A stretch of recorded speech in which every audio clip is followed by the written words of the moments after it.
at all times, who's zealous, who does his duty with heart and earnestness. That's a good soldier. Anybody can be a soldier.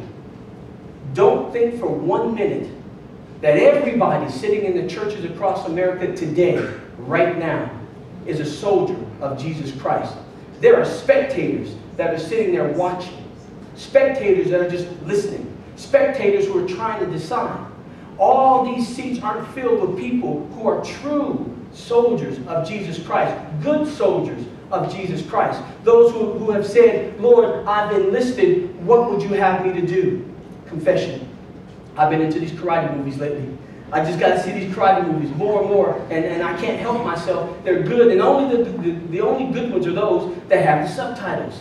You know, the ones that are no English at all, just the English subtitles. So you have to watch it like this. You know, you're trying to read and watch the action go on at the same time. Those are the good ones, and so I've been caught up in those. And one in particular, I think I've told you this before, one in particular struck me. It was called 13 Assassins. I should have confessed that. It was a bloody one, but this guy, he sat down, he knelt in front of his master, and he said, my life is your life. My life is yours. I give it to you.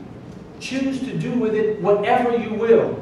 If it is to kill me, then kill me. If it is to bid me to go somewhere and do something, I will go do that. But what he said was, I am enlisting under you. My life is no longer mine. I give it to you. Whatever you would have me do, that I will do. Even to death, I will do that. That's what we do when we come to Christ and we say, Lord, I place you as Lord of my life. This life is no longer mine, it is yours. That's what we're told. You have been bought with a price. You're no longer yours when you enlist in this army. If God says, I need you, I want you, I desire you to do this, yes, Lord, is my response, is the proper response, and is the only response. Lord, I give my life to you. That's why we don't do it so haphazardly. If you're thinking about giving your life to Jesus Christ, think about it.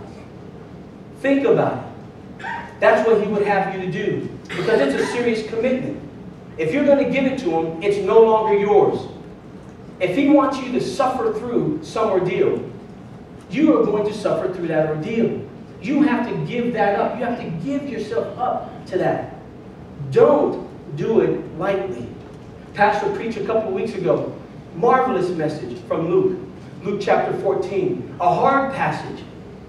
It starts off by saying the crowds were many. There were many who were following Jesus. And Jesus was looking out over the crowd going, they're not all my disciples. He knew they're not all his disciples. So he decided to do some crowd thinning. And he gave them a hard saying. To thin the crowds. And that is what he did. He said, if you don't hate your mother and your father, and if you don't hate your very life, you're not worthy of me. You cannot be my disciple.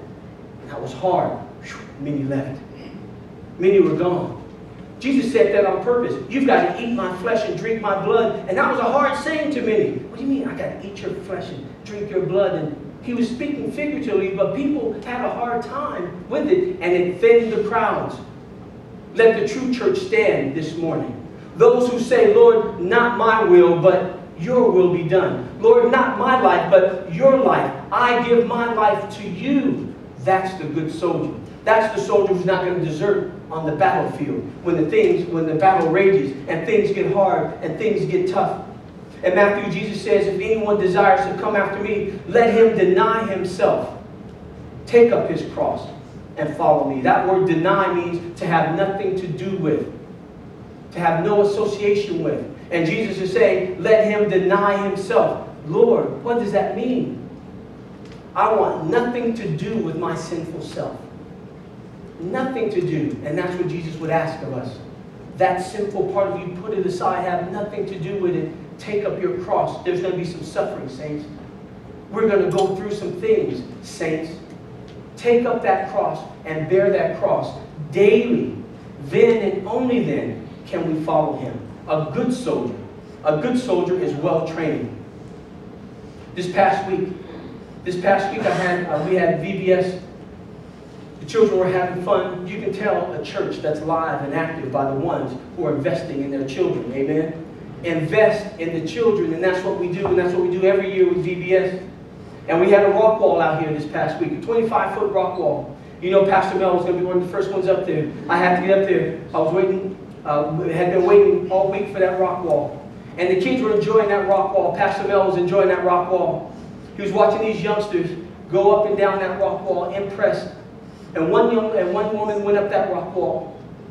And she got to the top. And she hurt herself. She got to the top and she put her hand where she shouldn't have put her hand. Kelly Ferguson. And she hurt her hand, she hurt her finger, and it was serious. She lost flesh.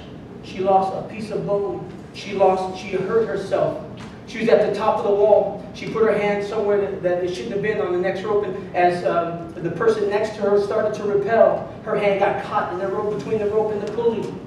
And it was a terrible situation. She comes back down. She finally gets down to the ground and she's screaming, "My hand, my hand." She thought she had lost her finger.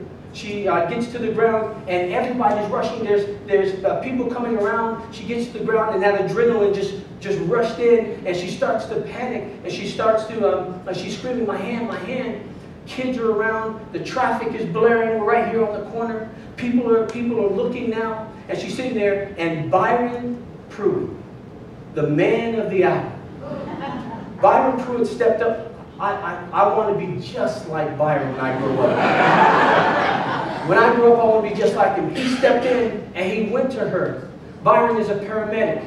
And he went to her. And he went to her and he grabbed her. He held her and he grabbed her by the hand and he started to speak words of encouragement. And I was sitting there thinking, the way he handled it, he grabbed her and he started calming her. He says, "You're okay, you're okay." And she's sitting there going, "Is it?" And Kelly wouldn't look. She's saying, "Is it still there? Is it still there?" She was panicked and she was worried. And Byron grabs her hand and he grabs something to wrap it real quick. And he's examining it. Let me see it. Let me see it. "You're okay. You're okay." He's talking to her, comforting her.